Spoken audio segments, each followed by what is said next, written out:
வணக்கம். காளி அஷ்ட கர்ம மாந்திரீகத்தில் விரோதிகளை கூண்டோடு அழிக்கும் காட்டேரி மந்திரம். அதான் கேட்டீங்கன்னாக்கா, எதிரி என்பது எதிலெல்லாம் உருவாவாங்க?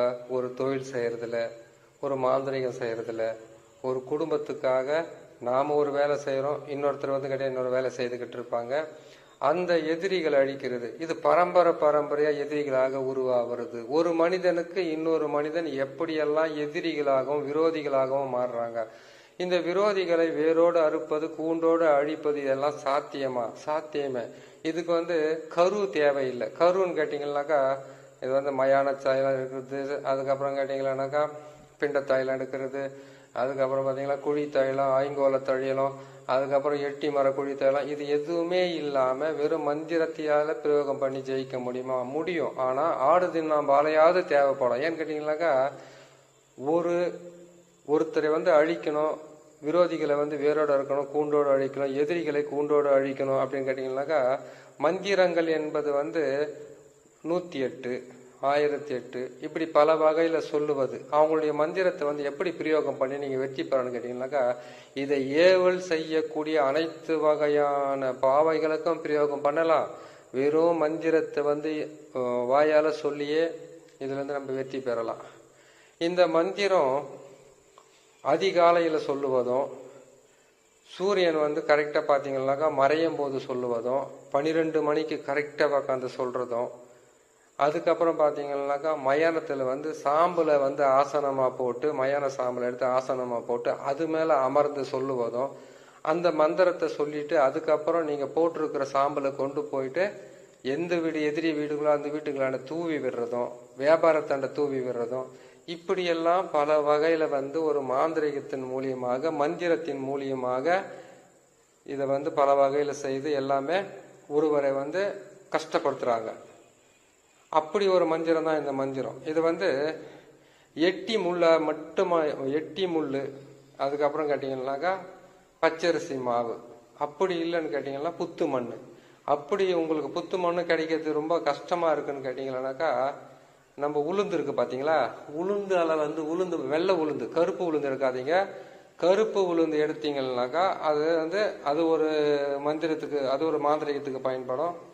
வெள்ளை உளுந்து ஒரு மாந்திரிகத்துக்கு பயன்படும். அதான் கேட்டீங்கன்னாக்கா, கருப்பு உளுந்து என்பது ஆண்களை பிரயோகம் பண்ணி அழிப்பதற்கு மிகவும் உதவியாக இருக்கும். வெள்ளை உளுந்து என்பது பெண்களை வைத்து பிரயோகம் பண்ணி வெற்றி பெறுவதற்குண்டான வாய்ப்பு. அதான் கேட்டீங்கன்னாக்கா, அதுக்காக கருப்பா இருக்கிறது தான் ஆணு, வெள்ளையா இருக்கிறது தான் பெண்ணுன்னு முடிவு பண்ணிடக்கூடாது. இதுக்கு ஒரு சக்தி உண்டு, அதுக்கு ஒரு சக்தி உண்டு. ஏன்னு கேட்டீங்கன்னாக்கா, அதுக்கு ஒரு சக்தின்றது வெள்ளை உளுந்த வாங்கிக்கலாம், அதுக்கப்புறம் புத்து மண் எடுத்துக்கலாம்.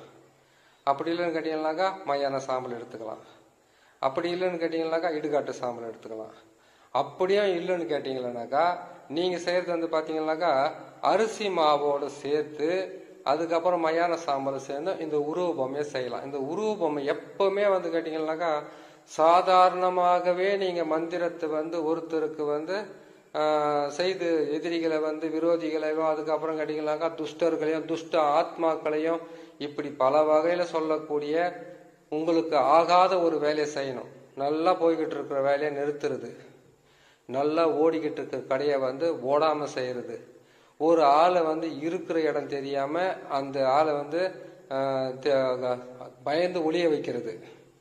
ஏன்னு கேட்டீங்கன்னா, ஒரு தொழில் நடந்துகிட்டு அந்த தொழிலை எவ்வளவோ கடன் வாங்கி செய்துகிட்டு இருப்பாங்க, இல்ல கையில இருக்கிற முதலீடை வச்சு செஞ்சுக்கிட்டு இருப்பாங்க, இல்ல வீட்டுல இருக்கிறவங்க பல பேர் எதிர்ப்பு தெரிவிப்பாங்க. எப்படி கேட்டா, அது செய்யாத, இது செய்யாத, நீ எனக்கு நான் செய்து ஜெயிக்குவேன்னு சொல்லிட்டு அவங்க ஒரு விடாமுயற்சிக்காக அதை செய்துட்டு அதுல மாட்டிக்கிட்டு, அது நஷ்டம் அடையும் போது மாட்டிக்கிட்டு பல வகையில தலைமறைவா ஆவறதுக்கு உண்டான வாய்ப்புகள் அதிகமா இருக்கும். அதனாலதான் இந்த செய்யறதுக்கு முன்னாடி என்ன பண்ணு கேட்டீங்கன்னாக்கா, இந்த விரோதிகளை வேரோடு அழிக்கிறது, கூண்டோடு அழிக்கிறது, எதிரிகளை கூண்டோடு அழிக்கிறது. அது மட்டும் இல்லாம இந்த மந்திரத்தை பிரயோகம் பண்றதுனால வெறும் மந்திரத்தை மட்டும் பிரயோகம் பண்ணி அவங்களை வெற்றி பெற முடியுமா? முடியும். அவங்க எந்த திசையில இருக்காங்களோ அந்த திசையில உக்காரணும். மாந்திரிகன்றது அஷ்டகர்மம் 8 மட்டும் நினைக்காதீங்க. திசைகளை பொறுத்த வரைக்கும் 4 திசை, 8 திக்கு, 16 கோணம் இருக்குது.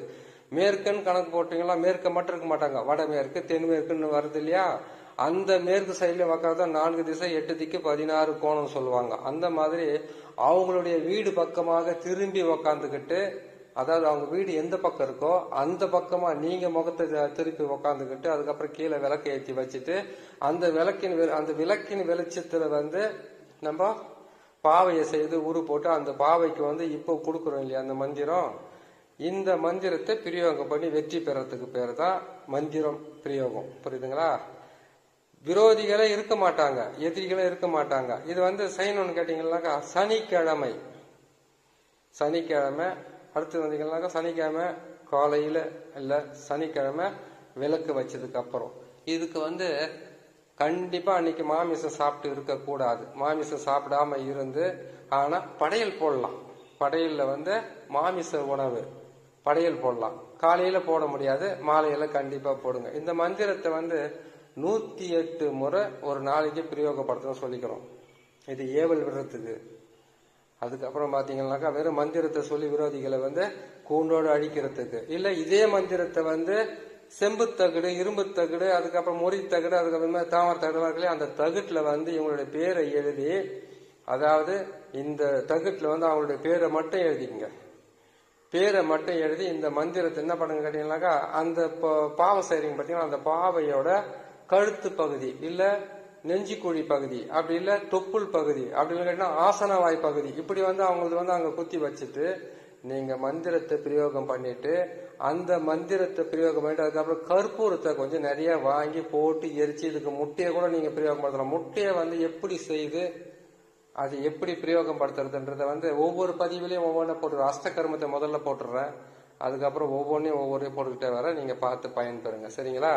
எல்லா வகையான அஷ்டகர்மமும் எத்தனை இருக்கு என்பதை உங்களுக்கு தெளிவுபட சொல்ற, நீங்க கேட்டு செய்து நீங்க வெற்றி பெறலாம். அது மட்டும் இல்லாம இந்த மந்திரம் கொடுக்குறோம் பாத்தீங்களா, இந்த மந்திரம் மிகவும் சக்தி வாய்ந்த மந்திரம். காட்டேரியை வச்சு செய்யறது. காட்டேரி வேற காளி வேறையா? எல்லாம் ஒண்ணுதான். கருப்பு காட்டேரி, கருப்பண்ண, முனீஸ்வரன், ஈஸ்வரன், அதுக்கப்புறம் கேட்டீங்கன்னா மாரியம்மா, காளியம்மா, நீங்க எந்த நிலையில ஏன்னு கேட்டீங்கன்னாக்கா அவங்களுக்கு நாமளே வச்சதுதான் உருவம். அவங்க நம்ம சுவாசிக்கிற காத்துலயும் நம்ம பேசுற வார்த்தையிலும் நாம அவங்க மேல வச்சிருக்கிற அன்பு பாசம் இதுலதான் அவங்க இருக்காங்க. அவங்கள தினமும் நம்ம மனசால நினைச்சுக்கிட்டு நீங்க யாரை நினைச்சு நீங்க பிரயோகப்படுத்துறீங்களோ அவங்க நமக்கு பக்கத்துணையா இருந்து நம்மளுடைய செய்கின்ற மாந்திரிகம் அனைத்தையுமே கைகூடி நம்மளுக்கு செய்து பல வகையில வெற்றி தர வைக்கிறாங்க. அதனால நீங்க பாருங்க, பார்த்து கரெக்டா செய்துகிட்ட வாங்க. நான் போட்டு இருக்கிற அந்த மந்திரத்தை பிரயோகம் படுத்துறதுக்கு சனிக்கிழமை சொல்லியிருக்கேன். ஒரு மண் பாத்திரம் சொல்லியிருக்கேன். அந்த மண் பாத்திரத்துல மயான சாம்பல், அதுக்கப்புறம் கேட்டீங்கன்னாக்கா பச்சரிசி மாவு, வெள்ளை உளுந்து மாவு, இது ஏதாச்சும் புத்து மணி ஏதாவது எடுத்து கரெக்டா அவங்களுடைய பேரை வச்சு நான் சொல்றேன். அவங்களுடைய திசை, அவங்க வீடு இருக்கிற திசையா பார்த்து நான் கொடுத்திருக்கிற அந்த மந்திரத்தை தகுட்டுல எழுதி எரிச்சு இந்த சாம்பலையோ இல்லைன்னா அந்த மாவு மண்ணையோ கொண்டு போயிட்டு அவங்க போற பாதை, அவங்களுடைய கடை, அவங்களுடைய வீடு, அவங்களுடைய ஸ்தாபனம், அவங்களுடைய ஃபேக்டரி, இல்ல அவங்க குடியிருக்கிற வீடு, இல்ல அவங்களுடைய மையம், அதை கேட்டீங்கன்னாக்கா எத்தனையோ இருக்குது. மாட்டு பண்ணை, கோழி பண்ணை இருக்குது இல்லையா, அவங்கள இருக்கிற இடத்த விட்டுட்டு சுத்தமா அவங்கள நாசம் பண்றதுக்காக செய்யற வேலை பார்த்து பக்குவமா செய்யுங்க. ஏன்னு கேட்டீங்கன்னாக்கா ஒருத்தர் அழிக்கிறதுக்கு நம்ம போறோம், தப்பு இல்லை. அது என்னைக்குமே மற்றவங்களுக்கு பாதிப்பு இல்லாத மாதிரி உங்களுக்கும் பாதிப்பு இல்லாத மாதிரி பார்த்து செய்துக்குங்க. கரெக்டா போட்டிருக்கேன் பாருங்க. சனிக்கிழமை செய்யணும். மாலை நேரத்தில் நான் சொல்ற மாதிரி விளக்க பார்த்து செய்துட்டு அவங்களோட வீடு இருக்கிற இருப்பிடம் முகத்தை திருப்பி வச்சுக்கிட்டு கரெக்டா உட்காந்து செய்து அதை கொண்டு போயிட்டு எரிச்சு, எங்க எரிக்கிறது, மயானத்துல எரிக்கலாம், வேற எங்கேயாச்சும் எரிக்கலாம், எரிச்சு கொண்டு போயிட்டு அதை மட்டும் போட்டு விட்டீங்கன்னா போதுமானது. கரெக்டா எதிரிகளை கூண்டோடு அழிக்கிறதுக்கு உண்டான வேலையை செய்யும். சரிங்களா? இதை பார்த்து செய்யுங்க. இன்னொரு நல்ல பதிவு சந்திக்கிறேன். நன்றி, வணக்கம்.